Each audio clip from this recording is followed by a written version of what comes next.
बड़ी डरी सहमी सी वह दो बूढ़ी आंखें यहाँ वहां देखे जा रही थी, आशा भरी नजर से हर एक चेहरे को देखते, मानो हर चेहरे में वह किसी को ढूंढ रही हो। रेलवे स्टेशन के प्लेटफॉर्म पर बैठी हुई वह बूढ़ी औरत आते जाते हर इंसान की तरफ एक सवालिया निगाह से देख रही थी।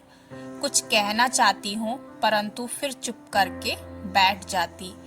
तभी अचानक ट्रेन पहुँच गई और सभी लोग ट्रेन में बैठने के लिए चढ़ने लगे। वह वृद्ध औरत जल्दी से उठी और उठकर जोर जोर से आवाज लगाने लगी, सौरभ सौरभ। न जाने उसके कमजोर शरीर में इतनी ताकत कहाँ से आ गई कि अपना बैग उठाकर तेजी से दौड़ती हुई हर एक डिब्बे के पास जाकर आवाज लगाने लगी, बेटा सौरभ। लेकिन 2 ही मिनट में ट्रेन चले जाने के बाद स्टेशन पर सन्नाटा छा गया। वह वृद्ध औरत धीमी कदमों से वापस प्लेटफॉर्म पर आकर बैठ गई। स्टेशन पर पापड़ बेचता एक युवक उस बुढ़िया को कब से देख रहा था। फिर उसके पास आया और बोला, क्या हुआ माँ? बूढ़ी औरत ने उसकी तरफ डरी हुई नजर से देखा, फिर बोली, बेटा एक बात तो बताओ, टिकट काउंटर बहुत ज्यादा दूर है क्या? पापड़ बेचने वाले युवक ने कहा, नहीं तो। फिर उस बुढ़िया ने दाएं तरफ हाथ करते हुए कहा कि मेरा बेटा तो टिकट काउंटर से टिकट लेने के लिए गया था, फिर अभी तक नहीं आया। पापड़ वाला बोला, अम्मा टिकट काउंटर दाएं तरफ नहीं है, अपने बाएं तरफ देखिए, पास में ही टिकट काउंटर है। नहीं, मेरे बेटे ने तो कहा था कि गांव का टिकट किसी अलग टिकट काउंटर से मिलता है। यह कहकर वह मुझे यहाँ बिठाकर गया था। आप उस युवक के मन में कुछ संदेह हुआ। तभी बुढ़िया बोली, देखो ना बेटा, 3 घंटे हो गए उसे टिकट लेने गए हुए, अब मैं क्या करूं? तभी पापड़ वाले ने कहा, माँ जी आप चिंता मत करो, इतनी देर से बैठे हैं तो आपको भूख भी लगी होगी, लीजिए यह खाना खा लीजिए। पापड़ वाले ने अपना खाना उनके हाथ में थमा दिया और बोला, अपने लिए खाना लाया था, खाने के लिए समय ही नहीं मिला, यह आप खा लीजिए। बुढ़िया ने कांपते हाथों से खाना लिया और उसे ढेरों आशीर्वाद दिया।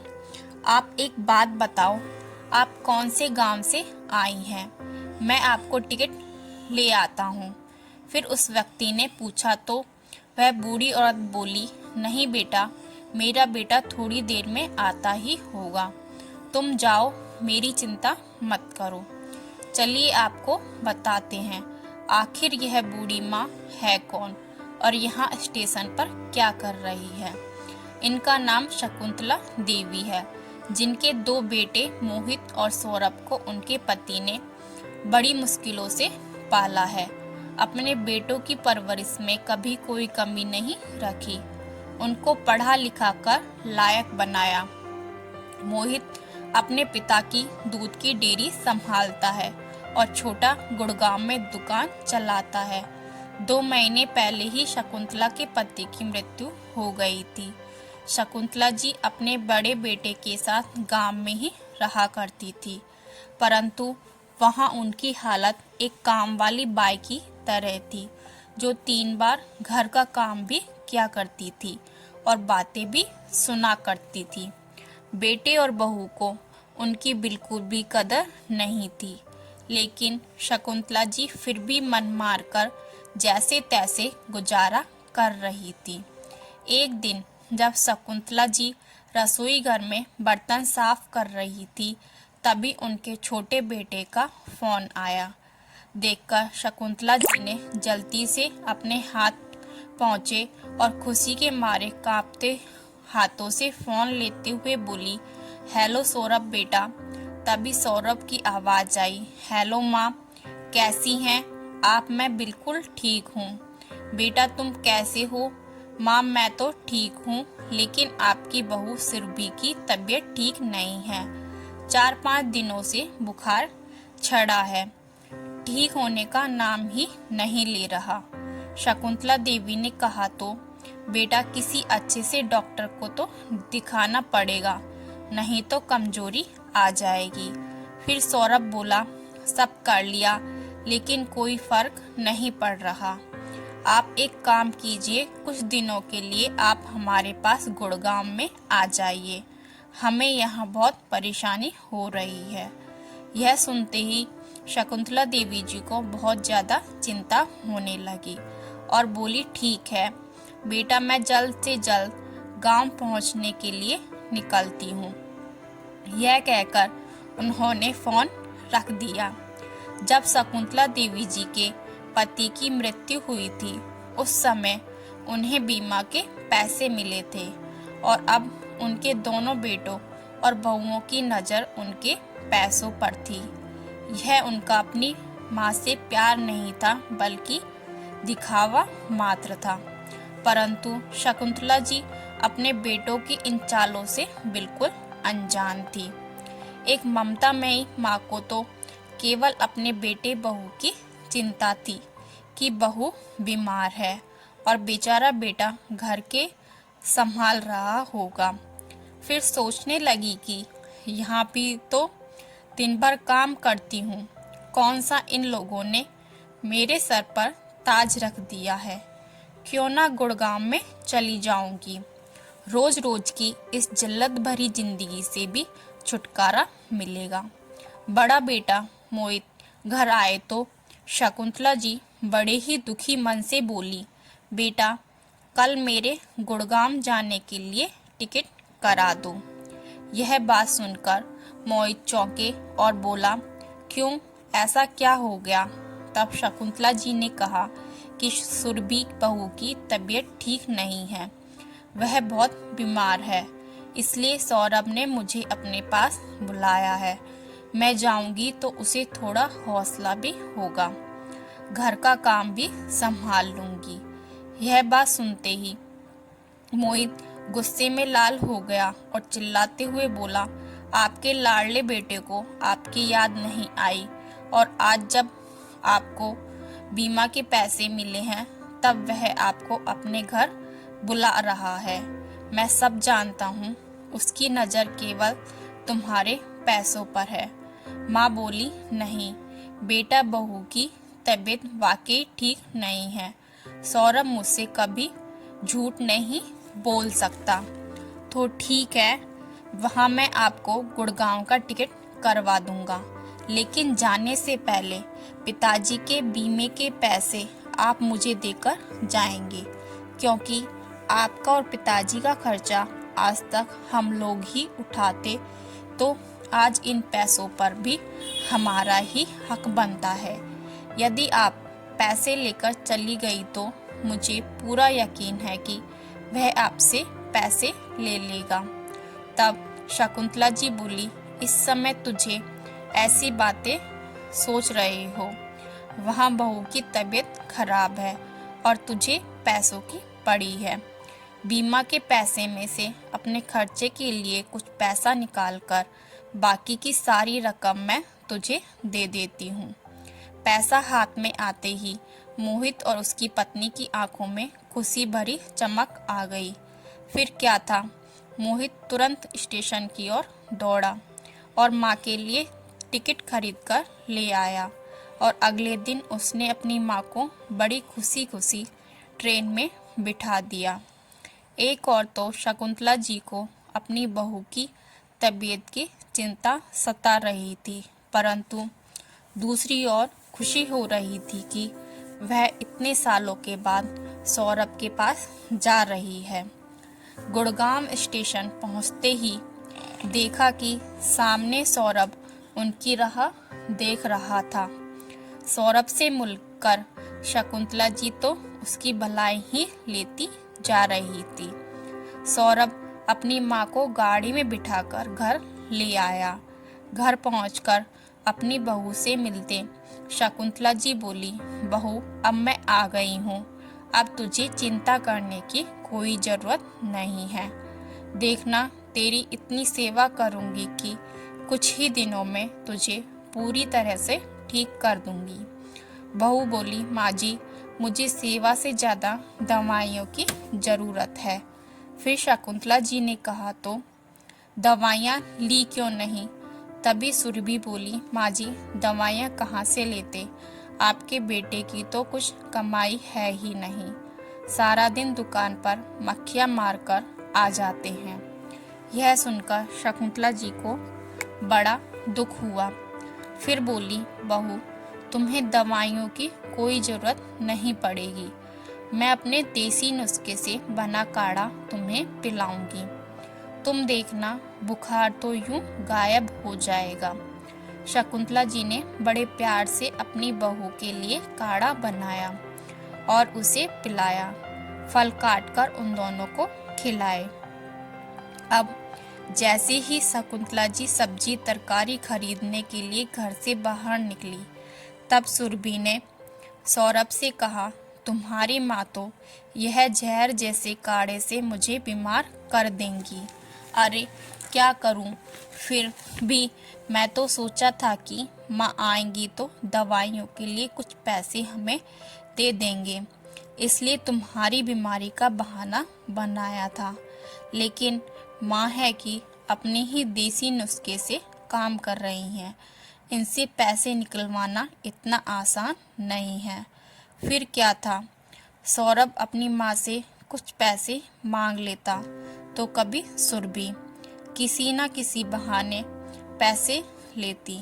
शकुंतला जी भी उन्हें चुपचाप पैसे दे देती, क्योंकि उन्हें तो लगता था कि उनके बेटे की दुकान पर काम नहीं है, इसलिए उनकी मदद करना उनका फर्ज है। अब इस तरह करते करते किसी न किसी बहाने से वे दोनों अपनी माँ से पैसे निकलवा लेते और बहू पर काम का ज़्यादा भार न पड़े, इसलिए इस उम्र में भी शकुंतला जी जैसे तैसे रसोई और पूरे घर की सफाई भी करवा देती थी, जैसे कि उनकी शुरू से ही आदत थी। इस सब से सुरभि तो बहुत खुश थी कि चलो बैठे बिठाए मुफ्त की नौकरानी भी मिल गई और पैसे भी आ रहे हैं। अब यहाँ भी वही सब, शकुंतला जी दिन भर काम करती और बहू आराम फरमाती। लेकिन एक दिन शकुंतला जी का रसोई घर में काम करते करते हाथ जल गया। उनके हाथ में बुरी तरह से छाले पड़ गए, जिस कारण अब वह काम नहीं कर पाती थी। सारा काम वापस सुरभि पर आ गया।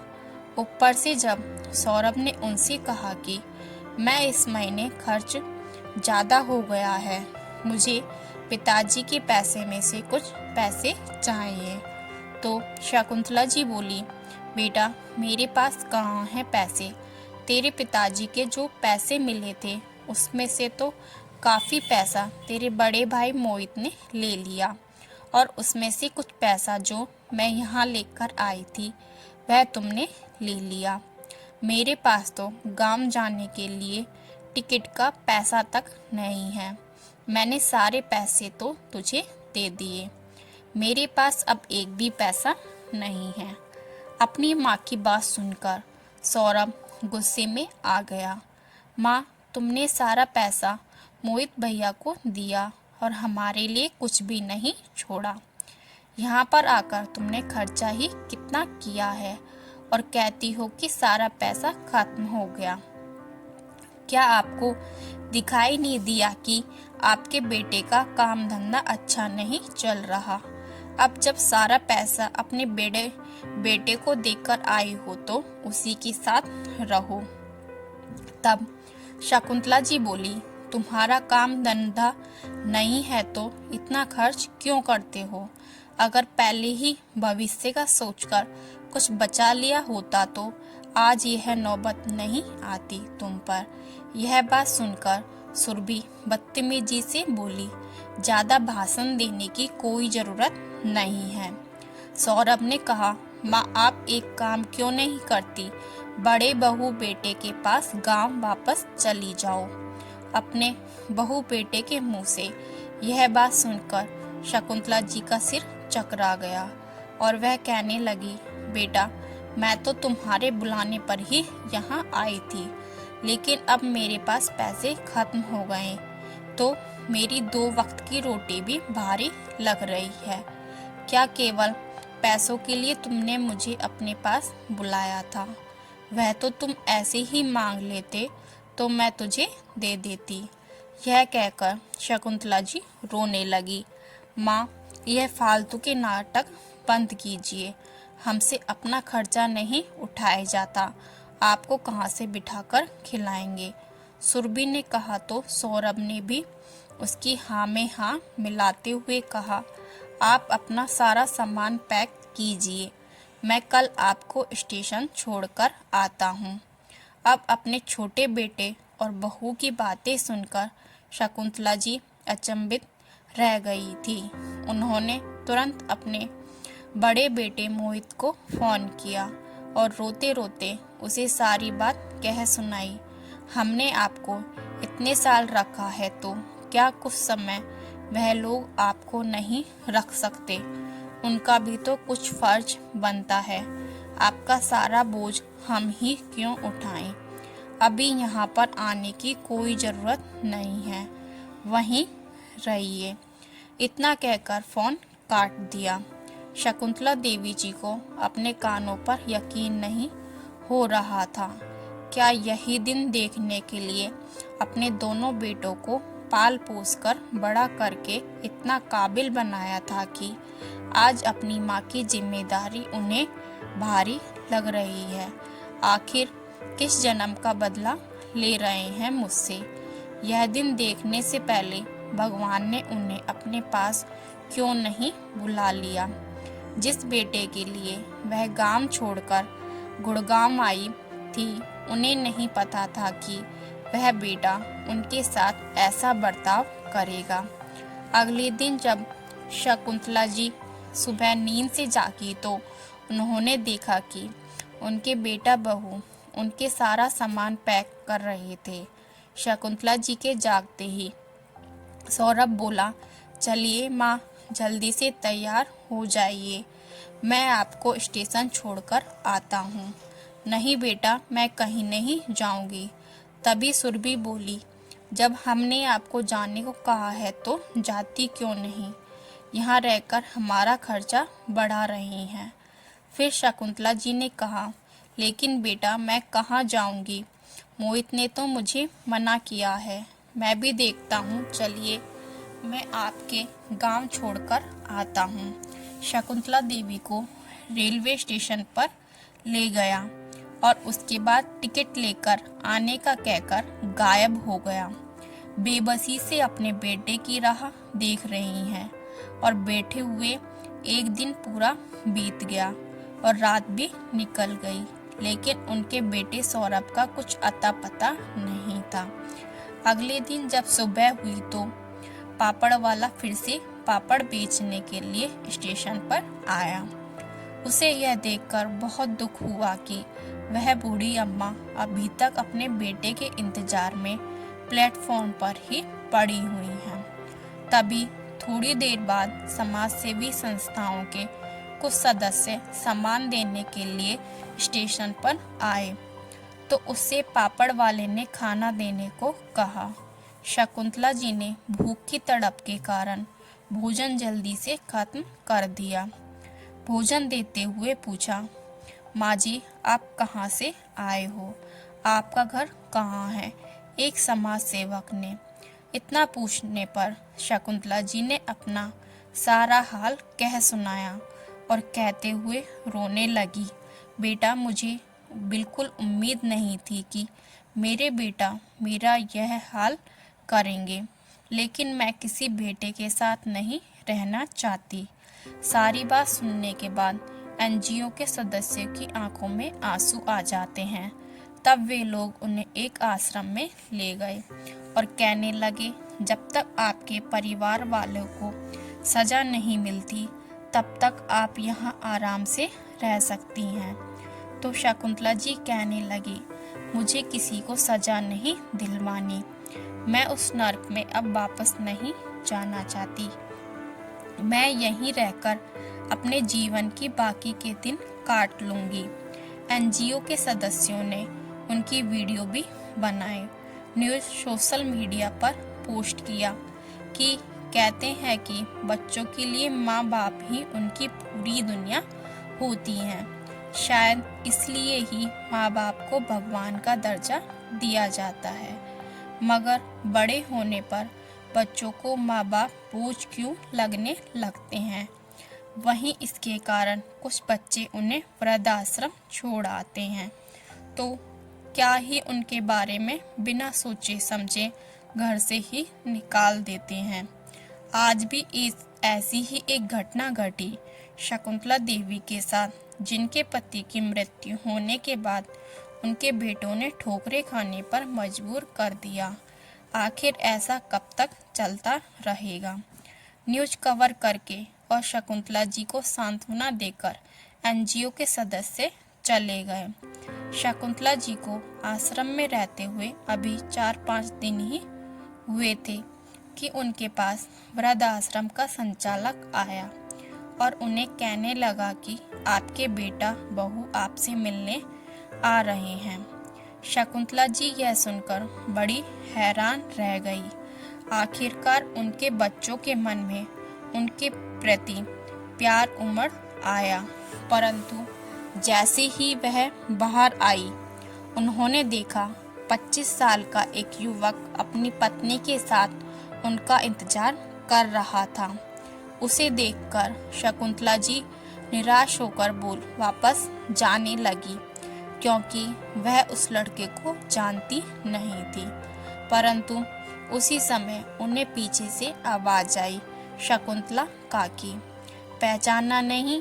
यह आवाज सुनकर उनकी हैरानी का ठिकाना ना रहा, क्योंकि इस नाम से तो उनको केवल राज पुकारा करता था।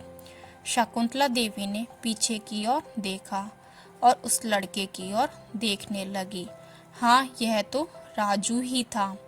उसे देखते ही शकुंतला जी की आंखों में एक अजीब चमक आ गई। कितना बड़ा हो गया है रे तू। 14-15 साल का था जब तुझे आखिरी बार देखा था। दरअसल राजू एक अनाथ लड़का था, जिसके आगे पीछे कोई नहीं था। उसकी हालत पर तरस खाकर शकुंतला जी और उनके पति ने उसे अपने दूध की डेयरी में काम दे दिया था। तनख्वाह के साथ साथ उसकी पढ़ाई लिखाई पालन पोषण का खर्च भी उठाते थे। लेकिन जब शकुंतला जी के बेटे मोहित ने डेयरी का कार्यभार संभाला, तो राज पर चोरी का इल्जाम लगाकर काम से निकाल दिया। शकुंतला जी रोते रह गई कि मेरा राजू कभी ऐसा नहीं कर सकता, लेकिन किसी ने उनकी एक ना सुनी। अब राजू को इतने सालों बाद देखकर खुशी का ठिकाना ना रहा। तभी राजू बोला, अरे काकी, अपने राजू को नहीं पहचाना। इतना कहते ही राजू ने आगे बढ़कर उनके पैर छुए। तभी शकुंतला जी ने उसे अपने गले से लगा लिया और बड़े प्यार से उसका माथा चूमा। उनकी आंखों में तो जैसे गंगा जमुना ही बह निकले। तभी राजू की पत्नी शकुंतला जी के पैर छूने लगी। आपकी बहू है, राजू ने कहा तो शकुंतला जी ने दोनों को ढेर सारे आशीर्वाद दिया। तभी राजू बोला था कि नियति भी कितना अजीब खेल खेलती है। जिन लोगों की माँ होती है, उन लोगों को माँ की कदर नहीं होती, और यहाँ मैं माँ के प्यार को आज तक तरस रहा हूँ। मैं और आपकी बहू आपको लेने आए हैं। अब आप हमारे साथ हमारे घर पर रहेंगे। नहीं बेटा, मैं तुम्हारे साथ कैसे जा सकती हूँ। मैं यहीं पर बहुत अच्छे से रह रही हूँ। जिंदगी के जितने दिन बचे हैं यहीं जैसे तैसे गुजार लूँगी। बचपन में आपने जो प्यार और सहारा आपने मुझे दिया, उस प्यार को कैसे भुला सकता हूँ। यह आपका एहसान ही था कि मुझ पर कि मैं आज एक बड़ी मल्टीनेशनल कंपनी में मैनेजर के पद पर हूँ। मैं एक भी नहीं सुनने वाला। ऐसा कहते हुए राजू शकुंतला जी का हाथ पकड़कर अपनी ओर खींचने लगा, लेकिन शकुंतला जी की आंखों में आंसू लिए जस की तस बनी रही। तभी उसकी पत्नी ने कहा, अगर आप हमारे साथ चलेंगी तो हमें माँ का प्यार मिल जाएगा और हमारे बच्चों को दादी की छाया। फिर राजू आंखों में आंसू ले शकुंतला जी के पैरों में गिर गया और बोला था कि इतने एक एहसान और कर दो। राजू और इसकी पत्नी को इस तरह अनुनय करते देख शकुंतला जी की आंखों से प्यार भरे आंसुओं का झरना फूट पड़ा। उन दोनों को गले से लगाकर खूब रोई और उनके साथ चलने को हो गई। यह रिश्ता अनोखा जरूर था, परंतु बहुत अनमोल था। भाग्य की यह कैसी विडंबना है कि जिन बच्चों के लिए पूरा जीवन खपा देते हैं, उम्र के आखिरी पड़ाव पर बच्चे उनकी परवरिश से हाथ खींच लेते हैं। बेटे आलीशान मकान में रहते हैं, लेकिन बूढ़े माँ बाप के लिए उस मकान में जगह नहीं है। जीवन के अंतिम मुकाम पर पहुंचकर माँ बाप खुद को ठगा सा महसूस कर रहे हैं, क्योंकि जिन माता पिता ने अपने बच्चों को बड़ा करके काबिल बनाया, आज के दौर में बूढ़े माँ बाप को बोझ समझने लगे हैं। तो दोस्तों, अगर आपको हमारी यह कहानी पसंद आई हो तो लाइक, शेयर एंड सब्सक्राइब करना ना भूलें।